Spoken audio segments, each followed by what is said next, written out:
दोस्तों, आज 12 दिसंबर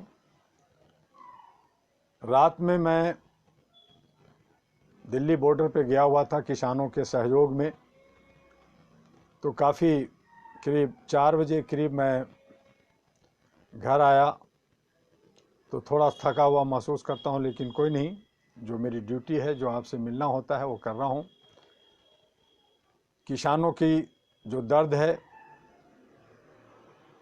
जो कॉरपोरेट हाउस अपनी उंगली पे नचाना चाहते हैं और हमारे जो जनप्रतिनिधि, हमारी जो सरकार है, वो अपने तरीके से कॉरपोरेट हाउस को फ़ायदा पहुंचा के चलना चाहती है। इसलिए 3 विधेयक वापस की मांग चल रही है और ये बहुत बड़ा भारत का आंदोलन बनता जा रहा है और पूरे भारत के अंदर ये फैल गया। तो ऐसी सूरत में हम आपको, अन्नदाता किसान को, हमें साथ देना है जहां भी जितना हो सकता है। हालांकि उनके पास खाने की कोई कमी नहीं है। बहुत किसान आप एक दूसरे को पूरा सहयोग कर रहे हैं, अच्छा खासा लंगर चल रहा है, लेकिन उनके मोरल सपोर्ट और उनको और तरह की जो सहयोग की ज़रूरत है, उनको सहारे की ज़रूरत है, चाहे वो सोशल मीडिया के द्वारा हो। चूँकि पेड मीडिया जो है आज सरकार के फेवर में कुछ मीडिया जो है थोड़ा बहुत दिखा रही है, लेकिन बाकी सारे नहीं दिखा रही है।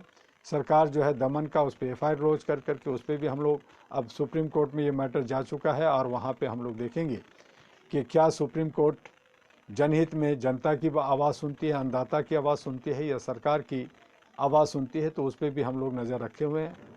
तो all India human rights association जो है किसानों को पूरे भारत में उसके हक दिलाने के लिए, उसके जो इंसाफ दिलाने के लिए, उसके हित में जो है उस पर हम लोग काम कर रहे हैं और आप भी काम करें, ऐसा हम आपसे अपील करते हैं। तो इस तरह से जो हम आपको फेसबुक पे 1 बजे जो हम आते हैं, 1 बजे 1:30 बजे, वही चीज़ें हम आपको सभी सोशल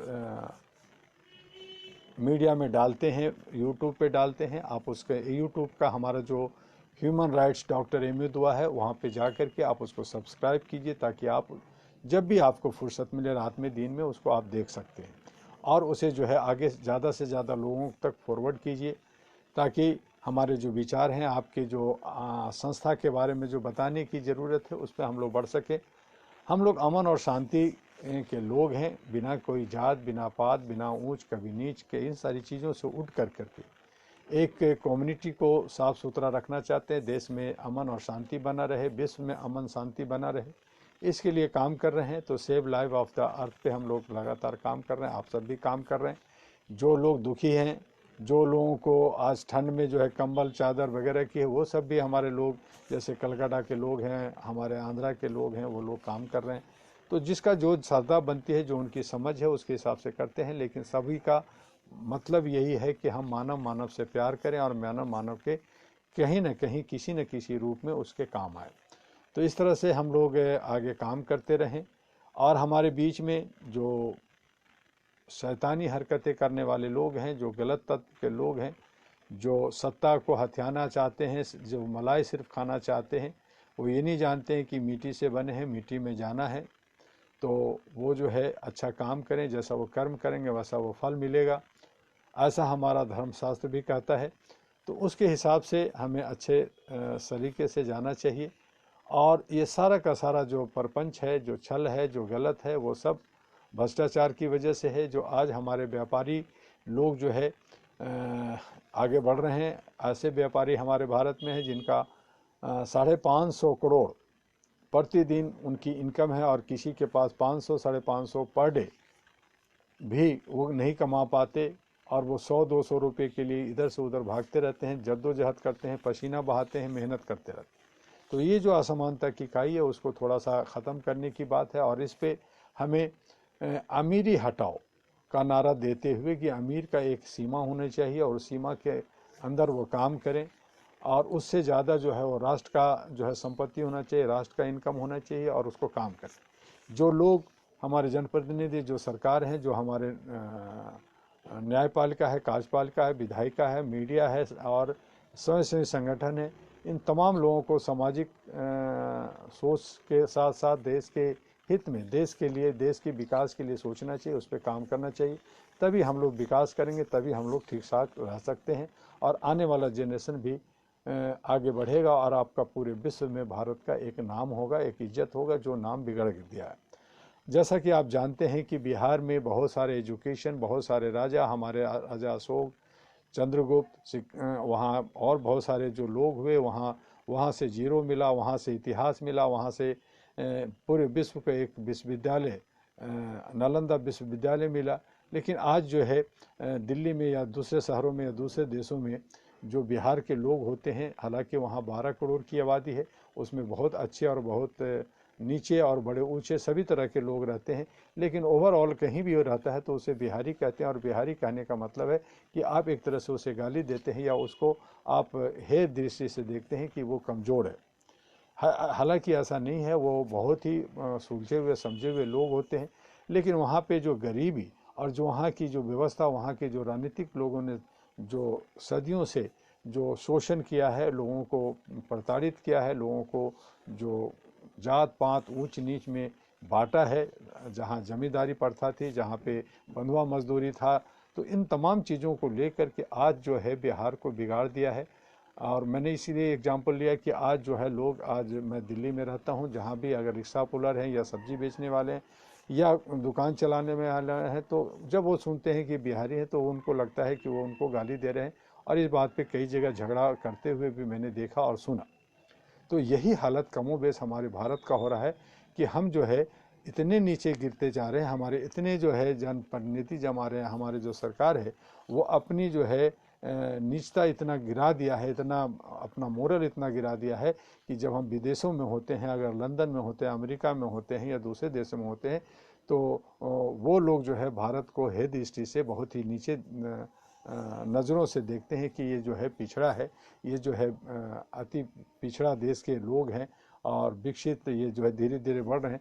तो उस हालत में हमारे खून जो है खौलता है कि हम भारतवासी, क्या हम इस लायक हैं कि हम आगे नहीं बढ़ सकते? क्या हम जो है इन पे नहीं कर सकते? हालांकि भारत ने कभी भी किसी पे जो है कोई अटैक नहीं किया, कभी दूसरे देशों पे जाके शासन नहीं किया, लेकिन भारत के लोग पूरे विश्व के कमोबेश सभी देशों में हमारे भारतवासी रहते हैं और वहाँ काम करते हैं, उनके विकास में, उनके उत्थान में एक हिस्सा बने हुए हैं। और बहुत सारी खोज भारतवासियों ने बाहर विदेशों में किया।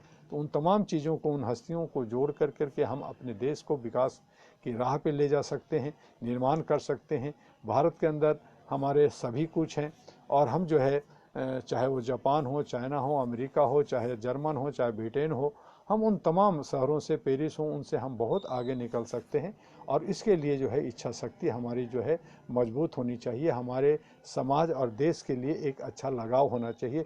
जैसे आज अगर आप सुनते हैं कि जो है पाकिस्तान हमारे कुछ हिस्सों में बम मार दिया या वो उधर से आतंक भेज दिया या चाइना कर दिया, तो हमारा खून खौलता है और हम कहते हैं कि अभी उसको हम ठिकाने लगा देंगे और हम सब एक हो जाते हैं। वहाँ पे कोई जात और पात नहीं होता। तो उसी तरह से अगर हम ये देशभक्ति हमारे अंदर सभी में आ जाए कि हमारा देश है और इस देश के अंदर हम लोग जो है सही तरीके से लोकतंत्र को बचाते हुए लोकतंत्र के तरीके से काम करेंगे, जबकि आज लोकतंत्र को लोग ख़त्म कर करके तंत्र का सिस्टम चला रहे हैं और उसके अंदर जो है लोग को, जो लोग हैं उस पर जो है शोषण और उत्पीड़न कर रहे हैं। तो ये ठीक नहीं है। हमारी अपनी विचारों को आगे बढ़ाना चाहिए। हम आपस में मिल करके आगे काम करते रहे, रोजी रोटी के लिए हम काम करते हैं, हम अपने बच्चों के एजुकेशन पे ध्यान देते हैं, हम अपने हेल्थ स्वास्थ्य पे करते हैं। तो सरकार को चाहिए कि जो नेसेसरी चीज़ें हैं, रोटी कपड़ा मकान जो है, जो हमारे एजुकेशन है, हमारा जो हेल्थ है, इसको जो है कमोबेश जो है फ्री होनी चाहिए और इस पर काम करना चाहिए। बाकी तो हम लोग कमा कर करके या जो लोग हैं वो तो हम सब टैक्स देते ही हैं। तो इतने सारे टैक्स जो जमा होता है उसका सही यूटिलाइजेशन नहीं होता और जो करप्शन करने वाले हैं, जो ब्लैक मनी जमा करने वाले हैं, वो करोड़ों करोड़ जो है हमारे भारत में नहीं बल्कि दूसरे देशों में जा कर के जमा कर देते हैं और अंततोगत्वा अगर उनकी मृत्यु हो जाती है तो सारा का सारा पैसा विदेशों में रह जाता है। तो वो सारे पैसे अगर हमारे भारत के निर्माण में आगे बढ़े तो हम भारत जो है, भारतवासी हम आगे बढ़ सकते हैं। हमारे जो लड़के हैं वो बहुत ज़्यादा मेहनती हैं, बहुत विलक्षण शक्ति रखते हैं। तो वो जो है पढ़ करके आगे निकल सकते हैं और वो IAS IPS और बहुत सारे क्षेत्रों में हमारे अच्छे अच्छे वैज्ञानिक, हमारी कोई चीज़ की कमी नहीं है, हमारे पास बहुत हैं। तो वो सारे जो एजुकेशन के लिए हमने कहा कि एजुकेशन बिल्कुल फ्री होना चाहिए। जो प्राइवेटाइजेशन कर करके जो पैसे कमाने के गरज से जो कैपिटेशन ले कर करके जो पढ़े लिखे, जो ज़्यादा पढ़ते भी नहीं हैं या नहीं करते, उनको डिग्रियां दे देते हैं या जो डॉक्टर बना देते हैं, इंजीनियर बना देते हैं, तो ये सारा सिस्टम गलत होना चाहिए। जो भी एजुकेशन, चाहे वो डॉक्टरी का हो, चाहे इंजीनियरिंग का हो, चाहे IAS IPS का हो, चाहे वो कॉमर्स और आर्ट्स साइंस का हो, वो सारे एजुकेशन जो है सरकार के द्वारा फ्री जो है हमारे बच्चों को मिलना चाहिए। उसमें समानता आएगी, चाहे वो शेड्यूल ट्राइब हो, शेड्यूल कास्ट हो, या बैकवर्ड हो, या फॉरवर्ड हो। जब हम एजुकेशन को फ्री कर देंगे और इक्वलिटी के साथ करेंगे, तो उसमें जो ज़्यादा बुद्धि वाले, ज़्यादा अच्छे होंगे, ज़्यादा तेज होंगे, वो आगे उनको मौका मिलेगा आगे बढ़ने का। तो ये सारा एजुकेशन फ्री होना चाहिए। उसी तरह से हेल्थ, कई जगह दिल्ली सरकार ने बहुत सारा जगह पे फ्री किया है, बहुत सारे टेस्ट फ्री कर दिया है। तो उसी तरह से पूरे भारत के अंदर हेल्थ पे जो है होना चाहिए। तो इस तरह से जो प्राइवेट, जो करोड़ों करोड़ों का जो है धंधा करते हैं, जो भ्रष्टाचार करते हैं, उस पे अंकुश लग सकता है। तो इस पे जो है सरकार क्या होती है, वो जनता के जो है एक प्रतिनिधित्व करने वाला एक सेवक होता है, एक चौकीदार कहते हैं, एक सेवक कहते हैं। लेकिन आज हमारा सेवक जो है वो राजा को जो है खेतों में या रोडों पे या सड़कों के किनारे बैठा दिया है, और जो नौकर है, जो सेवक है, वो महलों में, वो कोठियों में, वो पार्लियामेंट में, वो विधानसभा में बैठ करके, AC में बैठ करके, 40 गाड़ियों में घूम करके, हेलीकॉप्टर और एरोप्लेन में घूम करके वो गुर्राती है अपने राजा के ऊपर और डंडा बरसाती है, उस पर FIR लॉन्च करती है और उसको जो है विक्टिम बना देती है। बड़ी मज़े की बात है भारत के अंदर ऐसी सोच रखने वाले कि जो राजा है, जो जनार्दन है, वही जो है वो एक विक्टिम बन जाता है, और जो जनार्दन का जो नौकर है, सेवक है, और वो जो है वो राजा बन जाता है और वो शासन करता है। तो ऐसी जो व्यवस्था है उसको बदलने की ज़रूरत है। और ये व्यवस्था तब बदलेगी जो लोग कहते हैं कि मैं मूल निवासी हूँ, मैं ज़्यादा संख्या में हूँ, या हमारे ऊपर सदियों से अत्याचार हुआ, उनको एक बार संगठित होकर करके और सत्ता में आना होगा, सत्ता की भागीदारी लेनी होगी, और उस व्यवस्था बदलनी। चीखने चिल्लाने से, धरना प्रदर्शन आंदोलन करने से नहीं होगा। मैंने किसानों के बीच में बैठ करके उनके नेताओं से कहा कि आप इस तरह से, हमारे किसान मर रहे हैं, बहुत सारे भूखे मर रहे हैं, बहुत सारे लोग जो है बीमारी से मर रहे हैं, उनको ठंड लग रहा है, कल को क्या पता किसको कोरोना हो जाए, कुछ और हो जाए, तो ये सारे के सारे जो पाप हाय किसको मिलेगा। तो वो कहते हैं कि ये सारा पाप हाप जो है हमारा मोदी को लग जाए, हमारे अमित शाह को लग जाए, वो गालियाँ भी दे रहे हैं, सब कर रहे हैं। तो ऐसे हाय ले करके हमारे प्रधानमंत्री और गृह मंत्री और बाकी कैबिनेट मंत्री जी रहे हैं, तो ये ठीक नहीं है। तो किसानों का हाय ना लें, अन्नदाता हैं, उनको सहारे की ज़रूरत है, और वो जो रोड पे हैं, सड़कों पे हैं, उनको जो है एक राहत मिले, ताकि वो जो है अपने खेतों में जा सकें, वो अपने घरों में जा सकें, अपने बाल बच्चों को देखभाल कर सकते हैं, परिवार को देख सकें। इसी तरह से कमोबेश हमारे नौजवान हैं, हमारी महिलाएं हैं, हमारी लड़कियां हैं, जो गांव देहात में रहती हैं, हालांकि वो जो है मिट्टी में काम करती हैं, खेतों में लगती हैं, लेकिन वो भी अगर नहा धो करके, जिस तरह से सेलिब्रिटी हीरोइनों को आप देखते हैं, अगर उसी तरह के उनको कपड़े पहना जाए, तो आप देखेंगे कि हमारी गांव की लड़कियां शहरों की लड़कियों से ज़्यादा खूबसूरत है और ज़्यादा ही बेहतर है। तो वो क्योंकि वो उसी माहौल में रहना होता है, तो कहते हैं ये बहुत गंदा है, गंदे कपड़े में है, उसके पैर में चप्पल नहीं है, बदन पे उसकी फटी हुई साड़ी है। तो वो हमारी हालात जो है, हमारी गरीबी को, हमारे जो सोच को बनाती है। ऐसा ही हमारे छात्रों में, स्टूडेंट में होता है। मैं खुद को कहूँ कि मेरे भी बाल जो है अब वाइट हो गए हैं, तो बाल जब वाइट हो जाते हैं तो मैं भी काफ़ी बुढ़ा सा दिखता हूँ, लेकिन फिर डाई करता हूँ अमिताभ बच्चन की तरह, तो थोड़ा सा लगता है कि मैं भी यंग हो गया हूँ। तो यही जो कमोबेश जो है लोग जो है बहुत ज़्यादा मेकअप कर करके अपने को हाई फाई दिखाते हैं, लेकिन को सोचने वाली बात है कि हमारी हाड़ मांस की ये शरीर जो है वो सभी का कुछ ऐसा ही है। गर्मी की वजह से कुछ काले हो जाते हैं, कुछ गोरे जैसे दिखते हैं, लेकिन सभी के दिलों में दिल है, सभी के शरीर में लाल खून है, और सभी का एक खून जो है उस सभी में खून होता है। तो उसमें जो है जात पात और ये जो समुदाय, ये सब तो हम लोगों ने बना रखा है। उन तमाम चीज़ों से बाहर निकल करके हमें मानवता के लिए, ह्यूमैनिटी के लिए, इंसानियत के लिए काम करना चाहिए। और इसी इंसानियत को जमाने के लिए इस्लाम आ गया। इसी के लिए हमारे जो है बहुत सारे धर्म चाहे वो जैन हो, बुद्धिस्ट हो, सिख हो, सिखाई हो, सभी लोगों ने इस पे काम किया। हमें भी इस पे काम करने की ज़रूरत है, आगे हम लोग इस पे बढ़ें। और बीच में हमारी भी तबीयत थोड़ी बहुत ख़राब रहने लगी है, क्योंकि मेरी भी एक ऑपरेशन हुए हैं। उसके बावजूद भी मैं लगातार 24 घंटे में 20 घंटा कम से कम काम करता रहता हूँ आपके मानवाधिकार के लिए, लोगों को जोड़ने के लिए। बहुत सारी शिकायतें ज़्यादातर जो है फैमिली डिस्प्यूट का केसेज आते हैं, मियाँ बीवी के झगड़े आते हैं। चूँकि बड़े केसेज जो है मर्डर का है या और गलत है, वो तो सीधा पुलिस उसे पकड़ती है और उसको जो है जेल भेज देती है और वो कोर्ट का मैटर बन जाता है। लेकिन जहाँ पे हमें फैमिली काउंसलिंग करने की ज़रूरत है, जहाँ हम थोड़ा उनको राहत दे सकें, उनको कोर्ट कचहरी से बचा सकें, पुलिस से बचा सकें, वकीलों के उनके चंगुल से बचा सके, तो हम लोग कोशिश करते हैं कि उनको समझाएं, रास्ता देते हैं। बहुत सारे लीगल सर्विस अथॉरिटीज़ हैं जो नालसा लीगल सर्विस अथॉरिटी है, स्टेट लीगल सर्विस अथॉरिटी है, तो उसके साथ भी हम लोगों ने पिछले 33 वर्षों से हमने 123 सेंटरों को डेवलप करने में काफ़ी काम किया। पिछले 10 दिसंबर को आदिलाबाद में भी लीगल सर्विस अथॉरिटी ने हमारे अहरा के लोगों को इनवाइट किया, वहाँ अच्छा प्रोग्राम किया।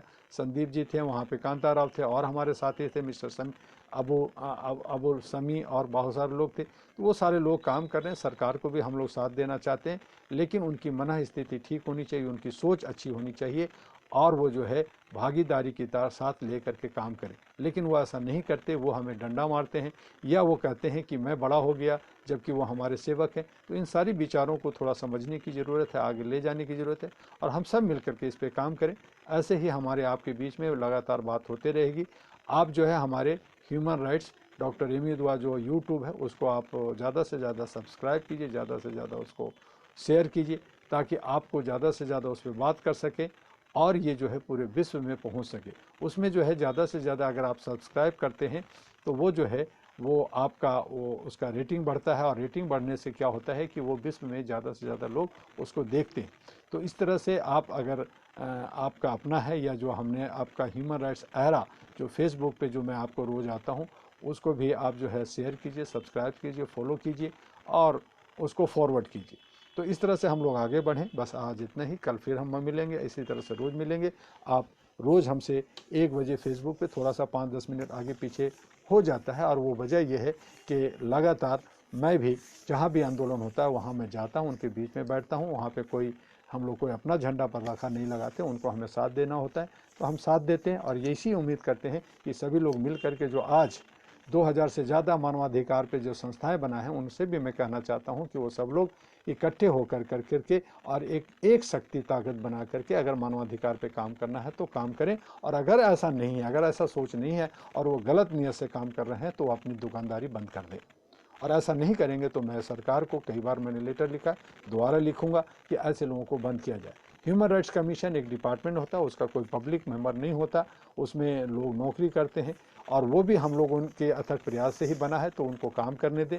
और अगर वो काम अगर गलत करते हैं तो उस पर भी हम लोग उंगलियां ज़रूरत पड़ेगी तो उठाएंगे। हमें भी ज़रूरत, हम लोग भी जो है स्वतंत्र हैं कि सुप्रीम कोर्ट में जा सकते हैं। और एक NGO, एक समाजसेवी संगठन जो है न सिर्फ हाई कोर्ट, सुप्रीम कोर्ट में जा सकता है बल्कि अंतर्राष्ट्रीय कोर्ट में भी जा सकता है। लेकिन हम लोग की चादर इतनी नहीं होती, हमारे इतने जो है मजबूती नहीं होती, हम आपस में ही लड़ते भिड़ते रहते हैं और यही वजह है कि हम लोग ठीक से लड़ नहीं पाते।